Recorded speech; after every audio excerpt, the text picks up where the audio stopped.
And just the wife, are you bringing the whole family or just Yeah. No, the whole house. Yeah, is that something that's you try to do for every fight now? I mean, as long as it makes sense. I know sometimes you fight far away, sometimes you fight close. Since I fought, I bring them to. Well, when I fought in LA, I brought them to LA because it was down the street.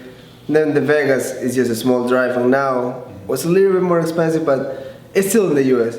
Yeah. If it's somewhere like far in the US, I would probably won't do it. But since it's close, I like to have them around. They come to. I normally rent a house, so I give them my room. Okay. So it's just cool to have them before the weight cut, after weigh-ins, and then I don't see them until after the fight. It just make me feel good. Yeah, just like peace of mind, or more relaxed, or more comfortable, all those things. Yeah, hang out with the kids right before I go to the weight cut, make me feel good. Yeah. Then as soon as I'm done with the weight cut and I rehydrate, then I call them to come and chill. It just make me feel good because you're always with them.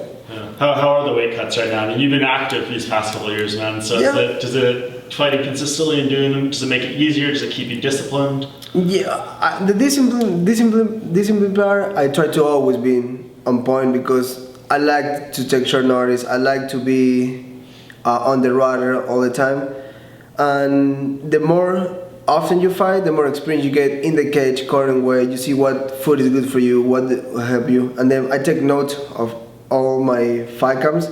And then, of course, my nutritionist make sure what was good in the last camp and what we can get better. So I always try to improve that to just make an easier weight cut. And I just like to be active. That's what I really like. I like active, I like action, and the faster I fight, the better. I wish sometime I can do that, fight one UFC this week and fight in 2 weeks. Like when Cowboy did it with Miles Jury and Benson Henderson. Yeah.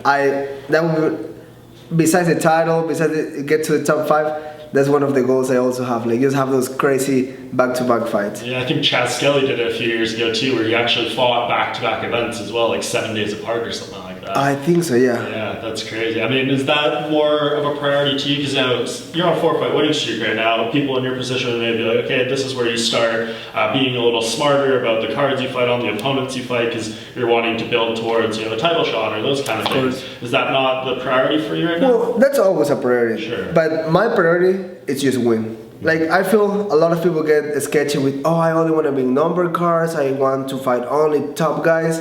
Sometimes those top guys are not available. Sometimes those top guys are already booked. And then sit your ass off for 6 months, waiting on those guys to fight. We know how the UFC works. Nothing is for sure. No. They can promise you this, but then something cooler happen, then you're fucked. So I like the action, I like to be active. So on my head is only train, stay ready, be healthy, be in shape. Then whoever is available, I take it. Sometimes I can learn from Cowboy a lot of things because sometimes he takes fights he shouldn't take. Sorry. Tony and Gaethje back to back. You don't fight the 2 dark horses back to back. Fight one of them, get another one, then fight again. But back to back is not as smart. But that's what Cowboy is Cowboy. I love the guy. Mm-hmm. And since I'm younger and I'm newer, I try to take the best of him. And sometimes what I feel are mistakes, I won't probably repeat it. But I like that. I just like that thing. I want to be remembered as somebody that don't back down, that is available all the time, because this is fighting. And fighting should be about just go and fucking fight. Mm-hmm. Of course, be ready. You gotta be ready. You gotta be disciplined. You gotta have the hard work. You have to have the planification plus hard work, because those things separate is not enough. So you need at this level to have everything in a circle, and that's what I try to have. Yeah, so in your mind, what made sense about this situation fighting on the start? I think you're the first fights of the night against Andre Ewell, I know, who's obviously not on the type of streak you're on. Why did this matchup make sense? Just because you wanted to get in there and you didn't really care about the other stuff? When I fought on Vegas, a lot of people from Ecuador started telling me dude, we live close to Tampa. Ecuador is so close to Miami. It's very cheap to go there, and so many Ecuadorians live here already. So I have a lot of family coming. Just family. And then friends, many people text me they will be here. So I was that makes sense to me. It will be the first time the UFC can see how much powerful I am without opening my mouth too much. So I was let's try to fight there. We asked for ex-opponent. I will name him because I don't want to talk about him. We asked for the guy. Shelby told us, "You get it." They called the guy. The guy said no. It was a good name. It was a veteran, so it was making sense to fight that guy here. It was coming off a win too, so I was thinking that would be good. The guy declined the fight, so I still training. I still getting ready for this date just in case. And then they come like, "Hey, only available the UFC you have is Evil." And then I was like, "That's it? No second names, no maybe in 2 weeks." That's it. I was like, fuck it, take it. Why not? It's a fight, 2 hands, 2 legs. I know the guy is not in my same win streak, but still a UFC fighter. I still having 2 wins in the UFC, 2-1. So it's a good fight. Why not? Yeah. So is this going to be like, how many family and friends do you think are going to be there on Sunday? I think at least 30, 40 close people. And then people that just know me and we know each other in social media. And Ecuador is a small country, so I basically know a lot of people. But I feel there's gonna be a lot of people here. Like I don't try to read too much messages because I get too much. But the ones I reply, say thank you for the support, blah blah. At least 10, 15 people like, hey, I will be with the flag there. So that would be cool to me. Wow. So yeah, it's gonna be a pretty special night for you on It Saturday. will. But it don't make any difference. Like there's no extra pressure, there's no extra motivation. I already have everything I have. I fight for my family, and I keep that circle in my head small, because when you start adding too much, then sometimes things get out of your hands, and then you start getting desperate. So I appreciate all the love and support I get from South America, and then I'm getting a lot of attention in the US because I lived there for the last 4 years, but I keep my motivation small. Because too much of this is bad. So I keep my kids, my wife, dad, mom, brothers. That's what drives me through.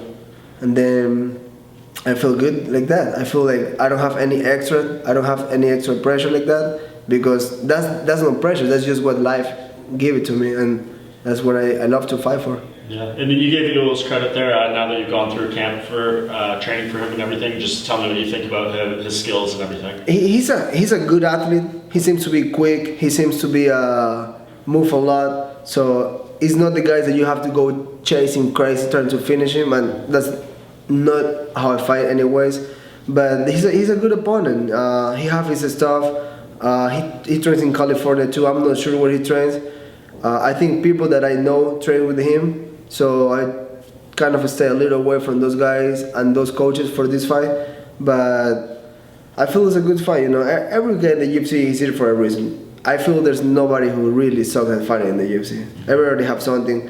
Maybe they don't do well in the UFC, but before that they were doing really good. So I take this fight the same way I take the last 10. It's gonna be my last fight. It's gonna be my hardest fight. I know I always think the worst, so you can expect the best. Because you can go in there soft and be like, oh yeah, it's gonna be okay. You gotta go in there and be like, okay, this is it. Somebody's gonna die, somebody's gonna live. And then I go in there and I war. Yeah, and if you're not just winning fights, you're finishing them too, and that's kind of what's making you stand out. And if you do win this one, I think you'll be tied with Peter Yan for the longest winning streak in this weight class right now. Do you think at that point maybe you take a step back and I don't know if you go back to that fight you had mentioned before that didn't materialize or something like that? Do you think that's the point where you say, okay, maybe this is where I stand my ground a little bit and wait for a big opportunity? Well, I always like to talk, and then even Sean Shelby told me when we were in Uruguay talking about my future and what's next to me, he told me you're the type of guy that you're always pushing buttons. I'm like, the more you push, the more doors you open. So I will talk to them. We'll see what they have for me, and then if I tie with Peter, let's see who got the most wins. Let's fight each other. That's a tough fight. He's a rank opponent, and I have a feeling not too many people is fighting him because of how he's fighting. But I'm the type of guy that don't give a shit, and I will be down to fight him. But first things first, I can talk about that if I don't beat this guy. So after this fight, I will see what's available. I was trying to fight Rivera too in MSG, but I feel he's still running away from the challenge. Years ago, I was about to take the fight with him. I signed the contract, and he ran away saying he don't want to. Yeah, I was Phoenix. He don't want to bully me. I'm like, what are you talking about? There's no bullying here. This is a fucking fight. But everybody have his thinking, his whatever. But that's the only fight I look back and I really won, because just because how things end. He was like, I don't want to fight you because I will bully you. So I'm the type of person that I don't like to call out. Sometimes I call somebody out because I get bored, I don't have a fight. But it's not because I'm especially want to fight that person. But with Rivera, I feel I want to beat him up just because how things went. And I feel I will beat him up anyways.